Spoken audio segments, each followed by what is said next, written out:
वो किसी दो को आइडेंटिकल ले लेते हैं, इसमें थोड़ा चेंज कर लेते हैं।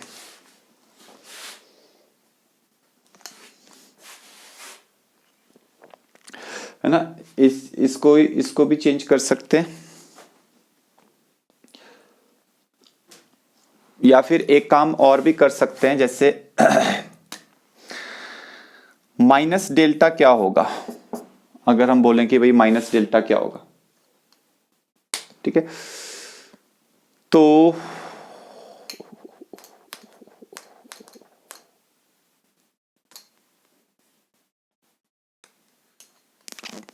नहीं, चलो ऐसे ही करवा देता हूं डायरेक्टली,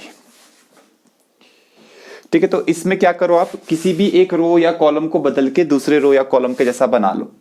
जैसे इसको बदल देता हूं, कॉलम को, इसको कॉलम को, ये 2 3 1 था, और इसको मैं 2 3 1 भी बना सकता हूं, या फिर 2 3 1 का मल्टीपल भी हो ना, अगर मतलब 4 6 2 तब भी 0 आएगा, ठीक है। तो खैर फिलहाल हम इसको 2 3 1 ही लिख देते हैं, 2 3 1। अब आपने देखना ये 0 आ जाएगा, तो इसके अबाउट कर लो, ये आ जाएगा 4 इंटू, ये ऐसे करके कर लो, 3 1 जा 3, और यहाँ पे भी 3 1 जा 3, तो इट इज 0। तो कोई भी दो रोज, या फिर आपके पास ये हो, कोई भी दो रोज या कॉलम्स एक जैसे हो, बिल्कुल सेम एंट्रीज हो, साइन भी सेम हो, तो उसका डिटर्मिनेंट 0 होता है। ये एक प्रॉपर्टी है, बिना डिटर्मिनेंट ओपन किया आप इसको यूज कर सकते हो वैल्यू 0 करने के लिए, ठीक है। नेक्स्ट प्रॉपर्टी लिखिए, if each element of a row or column, if each element of a row or column is multiplied if each element of a row or column is multiplied by a constant k, by a constant k, then the value of determinant also gets multiplied, then the value of the determinant also gets multiplied by the constant k। कहने का मतलब ये है कि यही example लेते हैं, जैसे हमारे पास है 2 1 4 3 -1 0 1 4 0, ये हमारे पास है। अगर हम इसके किसी भी रो या कॉलम को मान लो किसी 2 से मल्टीप्लाई कर देते हैं, 2 से मल्टीप्लाई कर दो किसी भी रो या कॉलम को, ठीक है। मान लो आपने सोचा चलो इसको कर देते हैं मल्टीप्लाई, जो हमारे पास ये है रो नंबर 3 है, इसको मल्टीप्लाई कर देते हैं 2 से, तो अपने पास क्या बनेगा, अपने पास बनेगा 2 1 4 3 -1 0 एंड 2 8 0, ये बन जाएगा। अब इसका जब हम डिटर्मिनेंट ओपन करेंगे तो हमारे पास क्या आएगा, हमारे पास आएगा जो इसका आ रहा था 52 आ रहा था, तो 52 का डबल आ जाएगा, 104 आ जाएगा, देखना, ठीक है। तो value of determinant will gets multiplied, तो 4 टाइम्स ये छुपाया, 8 3 24 माइनस 2,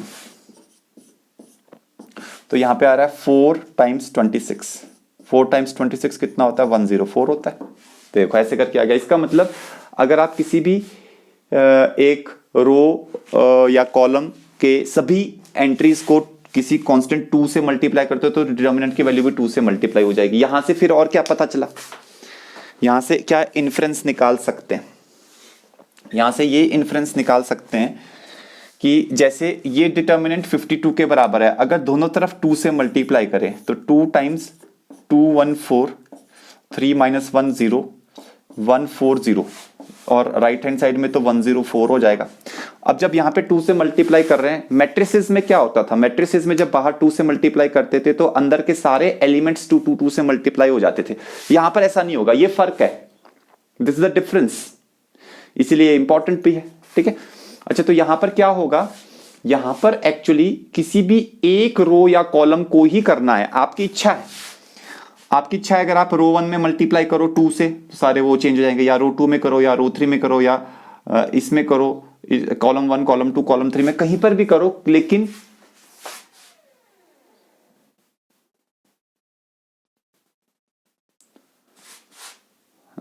कहीं पर भी करो, लेकिन जो है किसी एक के साथ ही करना है,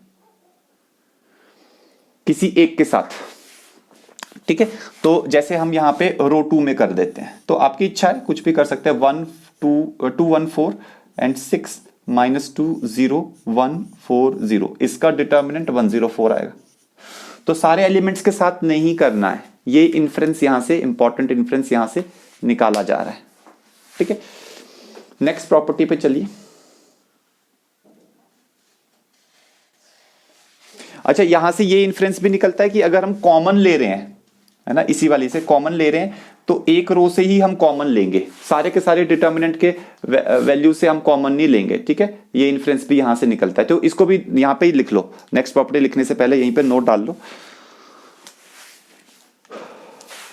we take out any common factor from any one row, we take out any common factor from any one row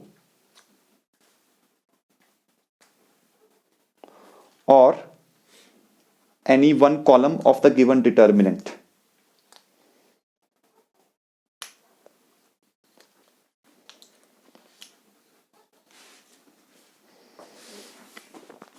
Any one row or any one column of the given determinant. ठीक है, इसका काफी काम होता है, use होता है इस वाली प्रॉपर्टी का। तो क्या इसका यूज है वो अभी देखते हैं, एक छोटा सा एग्जांपल के जरिए देख लेते हैं।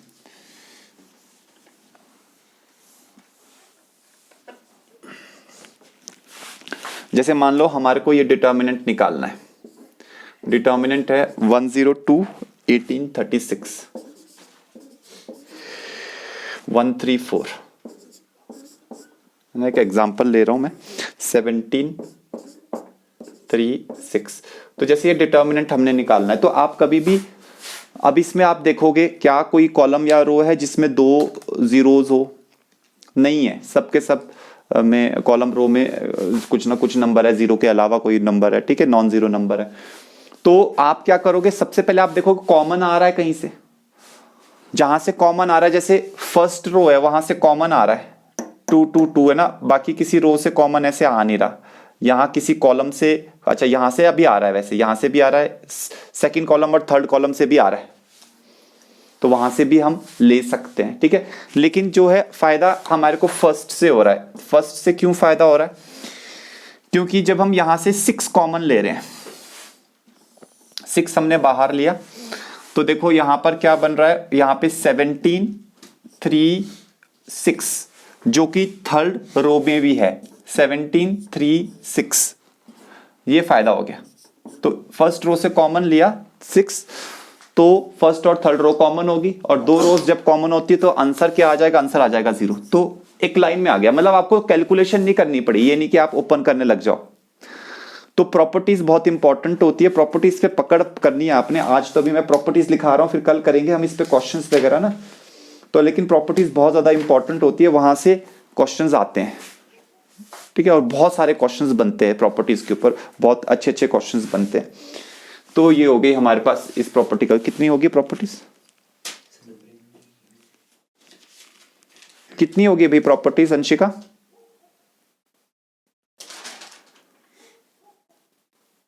फोर्थ, ओके ठीक है। फिफ्थ पे चलो भाई, property number 5।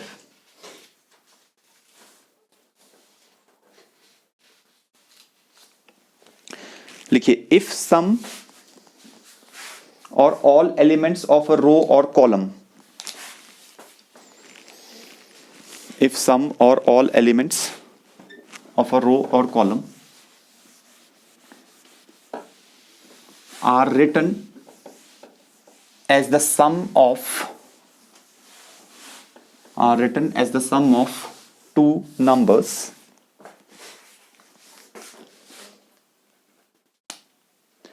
then the determinant can be expressed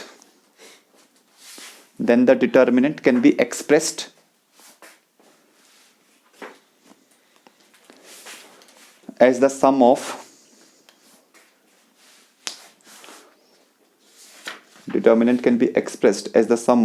two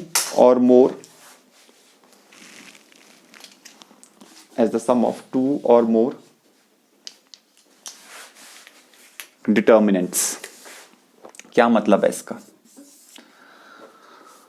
as a sum of two और मोर डिटर्मिनेंट्स। ये भी एक इंपॉर्टेंट प्रॉपर्टी। इसका मतलब सीधा सा ये है कि मान लो आपके पास कोई डिटर्मिनेंट है, उसकी कोई भी कॉलम या रो, जैसे फर्स्ट रो ले लेते हैं A1 plus lambda 1, A2 plus lambda 2, A3 plus lambda 3। तो फर्स्ट रो इसकी क्या है, it is written as a sum of two numbers. बाकी अपने आप ले लो, यहां पे जैसे हमने यहां पे ले लिया B1 B2 B3, B1 B2 B3, यहां पे हमने ले लिया C1 C2 C3, C1 C2 C3। तो इस डिटर्मिनेंट को आप दो अलग अलग डिटर्मिनेंट्स के सम के रूप में लिख सकते हो। कैसे लिख सकते हो आप इसको, दो अलग अलग डिटर्मिनेंट्स के सम के रूप में ऐसे लिख सकते हो, ठीक है। तो A1 A2 A3 ये ऐसे लेना पड़ेगा, A1 A2 A3, और यहां पे B1 B2 B3, और यहां पे C1 C2 C3 ऐसे। और दूसरे डिटर्मिनेंट में फिर लैम्डा 1 लैम्डा 2 लैम्डा 3 लेंगे रो 1 में, लैम्डा 1 लैम्डा 2 लैम्डा 3, लेकिन सेकंड और थर्ड रो वैसी की वैसी ही रहेगी, उसमें कोई चेंजेस नहीं आएंगे। B1 B2 B3 ही लिखेंगे इसको, और इसको C1 C2 C3 ही लिखेंगे।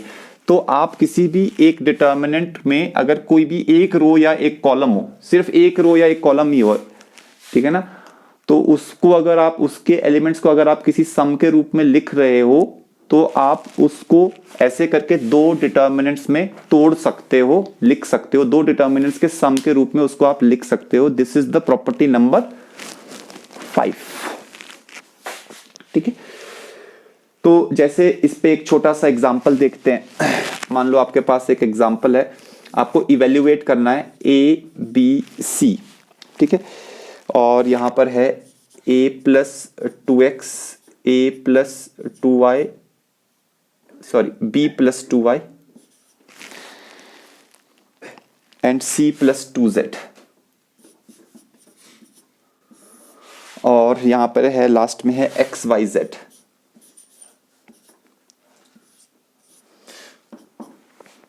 अब आप इसमें जो है इसको दो में तोड़ो, ये आ जाएगा ABC, यहाँ पे भी ABC ले लो, ये आ जाएगा ABC, यहाँ पे XYZ आ जाएगा, तो XYZ ये पहला डिटर्मिनेंट हो गया, प्लस दूसरा डिटर्मिनेंट में जब तोड़ेंगे तो ये आ जाएगा ABC, और यहाँ पे आएगा 2x 2y 2z, और यहाँ पे आ जाएगा XYZ। अब इसमें ये दोनों सेम हो गए तो ये 0 हो जाएगा। इसमें हम 2 कॉमन लेंगे, 2 कॉमन लेंगे यहां से बाहर, तो XYZ ये सेम हो जाएगा, तो ये 0 हो जाएगा, तो टोटल 0। तो ऐसे करके बहुत सारे डिटर्मिनेंट्स आएंगे जिसमें ABC XYZ यूज हो रहे होंगे, उसको थोड़ी भी आप ओपन करोगे। अगर आप इसको ओपन करोगे बहुत कैलकुलेटिव हो जाएगा, प्रॉपर्टीज जो है वो आपको फटक से डिटर्मिनेंट की वैल्यूज बता देगी। समझ में आ रहा है शुभम? ठीक है, तो ये बहुत ज्यादा यूजफुल है, properties are very very useful, ठीक है, तो इसीलिए हम इसको यूज करते हैं। अब हमारे पास एक और प्रॉपर्टी है, लास्ट प्रॉपर्टी, वो कर लेते हैं, फिर क्वेश्चंस हम इस पे कल करेंगे, ठीक है। तो लिख लीजिए प्रॉपर्टी नंबर 6 ना, इस पे क्वेश्चंस हम काफी सारे करेंगे, 2-3 क्लासेस अभी हम इस पे ही लगाएंगे ताकि ये थोड़ा स्ट्रांग हो जाए, because this is very very important.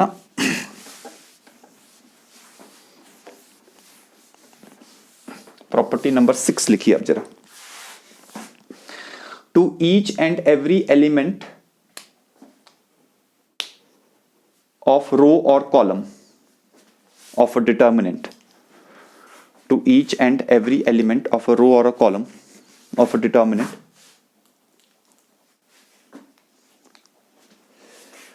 the equi elements, sorry, the equi multiples, not equi elements, the equi multiples of another row or column, the equi multiples of another row or column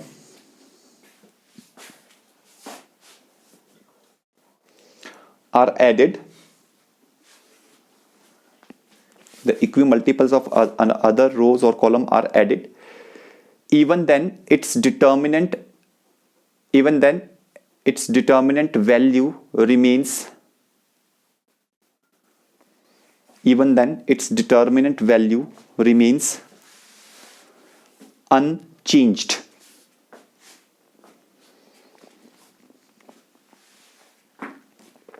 Even then its determinant value remains unchanged. क्या बोल रहे हैं? बहुत simple है, और लेकिन सबसे ज्यादा यूज होने वाली प्रॉपर्टी ये है, सिक्स्थ प्रॉपर्टी। जब हम सॉल्व कर रहे होंगे क्वेश्चंस तो सबसे ज्यादा ये यूज होती है, सबसे ज्यादा इंपॉर्टेंट ये आपको आनी चाहिए, लगानी। ठीक है, खैर हमने मैट्रिसेस में भी सीखी है ये। मान लो हमारे पास है A1 A2 A3 B1 B2 B3 C1 C2 C3, इस डिटर्मिनेंट की कुछ वैल्यू है।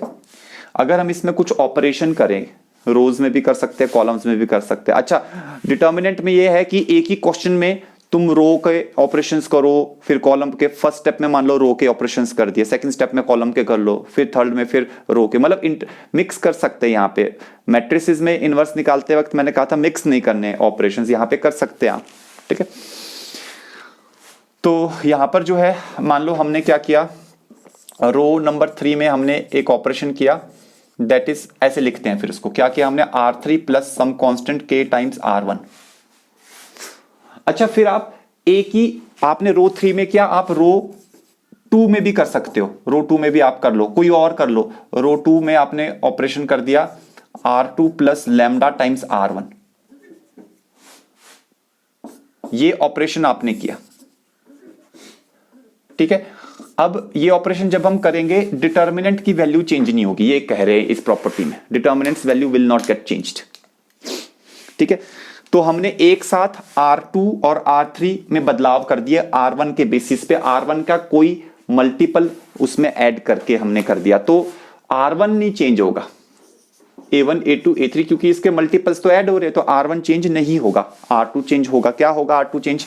देखो R2 बन रहा है R2 plus lambda times R1, तो R2 में B1 है, B1 plus lambda times A1, तो यहां पे क्या आएगा माय डियर स्टूडेंट्स, ये बनेगा B1 plus lambda times A1। मतलब इस फॉर्मूले में डालते जाओ, R2 की ये value plus lambda times R1 की वैल्यू, फिर R2 की value B2 lambda times R2 की R1 की वैल्यू A2, तो आपके पास ये आ जाएगा B2 plus lambda times A2। फिर आएगा B3 plus lambda times A3, B3 plus lambda times A3, ऐसे करके आ जाएगा।